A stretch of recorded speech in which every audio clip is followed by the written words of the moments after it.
Hey guys, and welcome back to Speak Freely. Here we celebrate the freedom of speech, and we are going to be reacting to a new person on this channel. I believe her name is Kristen Hawkins, and I believe she is a pro-life advocate, and the title of this video is Kristen Hawkins Defeat Pro-Choicer with Logic. Alright, so we're going to get right into it. Before I do, if you like the type of videos, please like, comment, subscribe, hit the bell to get notifications when I do upload. All of that really does help with the algorithm, guys. And if you'd like to support the channel even further, you can donate. My PayPal and Cash App link is in the description box below and also in the comment section. Of course it helps, but you don't have to. You can just like, comment, and subscribe. Another great way to support the channel or visit my brand new merch shop. Links down below. And all the alternative platforms I'm on my socials, and all the ways to support me and contact me for business is always in the links down below. Other than that, sit back, relax, and enjoy the video. Alright, here we go. I just want to read you this poster that I have because I hear a lot of pro-lifers say that life begins at conception. So my poster reads, "Life begins when you understand living women matter more than potential babies." What is it? What do you mean? If it's a potential baby, what is inside of a woman? It's a fetus? Is it living? No. How can it grow if it's not living?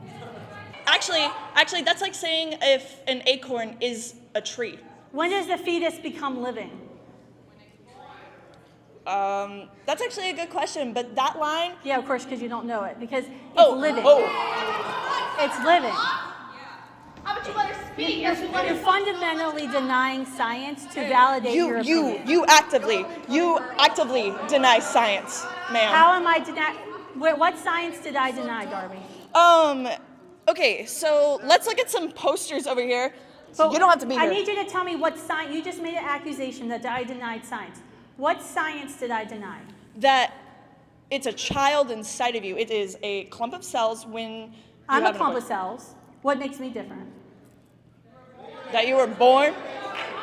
You were born. So you don't. What you're arguing is that anything that is not born is not valuable of life. I did not say that. It's subjective. So when does a child or fetus or clump of cells, whatever you want to call it, when does this clump of cells or fetus become living? When it can sustain its own life. But when is that? When is the sustainability? No, when is sustainability? 21? About like 30 weeks to born, like 24, 30. Because how do you sustain life? Like my newborns aren't sustainable. You can't just have a newborn and they just like live on their own, right? Right. They're not sustainable. They need help and assistance to survive. So is a newborn not worthy of life? Is a newborn not worthy of life? I do have one thing to say to you. How is it that when my mom was in college 30 years ago, she was protesting the exact same thing that me and these wonderful other women and men on this side have been protesting? How is it? Why? Why are we still protesting? Why are we still having to talk about this issue? It is a basic human right to have an abortion, to have a choice. The reason we're still having the question is because some people don't want to accept the natural consequences of heterosexual sex and be inconvenienced by another human life and want to selfishly choose to end human life in order to have their whims met. That is why you're still arguing. Alright guys, that was it. That was the end of the video. I would say one of the reasons why we are still debating the pro-choice, pro-life movement, because it's a complex argument. It's a life that you're arguing over, and that's why we're continuing this conversation, because it's not just that simple, right? Since we're on the topic, I will state how I feel about the whole abortion thing. I am personally pro-life. That is my personal belief. Will I ever go to a woman and say, you must have the baby or you're a baby killer? Will I ever stand at Planned Parenthood or any other abortion clinic with a picket sign and pictures of aborted fetuses? No, because I don't think it's it works. I don't think that actually you get the results you want out of that. I think that's just a form of harassment personally. However, me personally, I am pro-life, and if you ask me what an abortion is, it is the discontinuation of a human life. That is what it is, right? And the idea that life starts at conception is because once the sperm hits the egg, life begins. There's a cell that splits and starts to develop, and a cell is a life form. That's why if they find like the tiniest, tiny microscopic organism on a different planet or in the ocean, they'll write whole scientific pages about this new life form that they found, because just because it's microscopic doesn't mean it's not a life. Now you can say that it's not conscious, or the life is not equal to a human life or your adult human life or whatever, but it's still a life. So that's why it is actually still scientifically factual that life does start at conception, because it's a cell that is developing into a human life. It's not going to develop into a unicorn or a gorilla or a dog. It's going to develop into a human life. So when you stop that development, you are discontinuing the development of a human life. That is factually correct. That is science. That is biology. You can pretty it up with different languages or different terms to make yourself feel better for standing for that, but that is still scientifically and biologically a factual statement. And the other thing is, like, first of all, the protester, like most progressive protesters, was very emotional to the point where she was nearly shaking and couldn't even get her words out right, because she came from a pure place of emotion and / passion, I guess. And the debater herself, the woman who was giving the speech, was very calm, and she came with facts and data. Now granted, this is her job, so I'm pretty sure she has a whole encyclopedia worth full of data to just you out whenever she wants. However, if you're going to be an activist and you're going to debate somebody, you should actually come with some facts. Like, you should come with some sort of intelligence behind it and not just emotion and think that that's going to carry you out. And not only did she come with emotion, arrogantly so, she needed her peanut gallery to back her up. You know, the other wonderful, you see how she went wonderful on this side, not that side.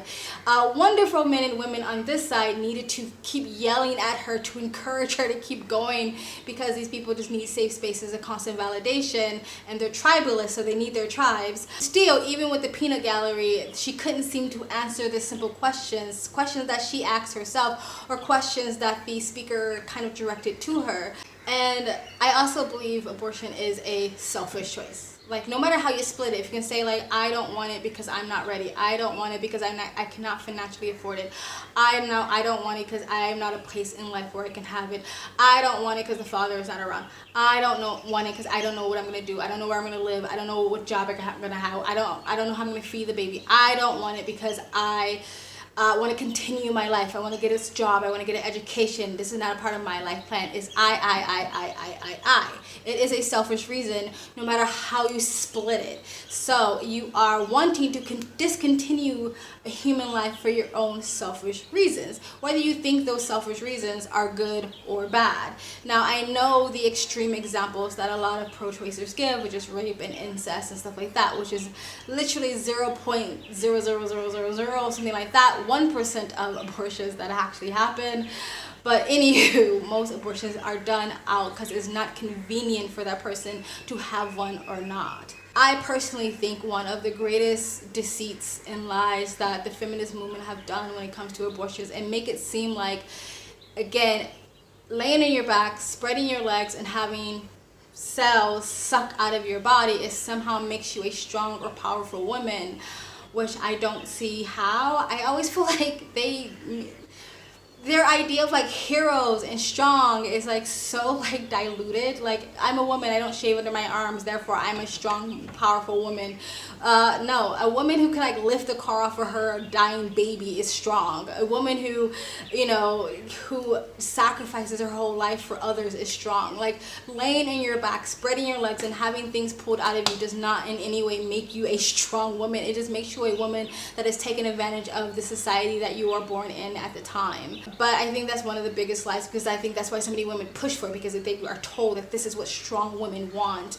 But I don't understand how, again, eliminating a life form somehow makes you strong. It's just a choice that you made. I also think one of the biggest tragedies to the humankind, the human race, is popularization and the normalization of abortions, because you are playing God and you are sort of making a decision who gets to live and who doesn't get to live.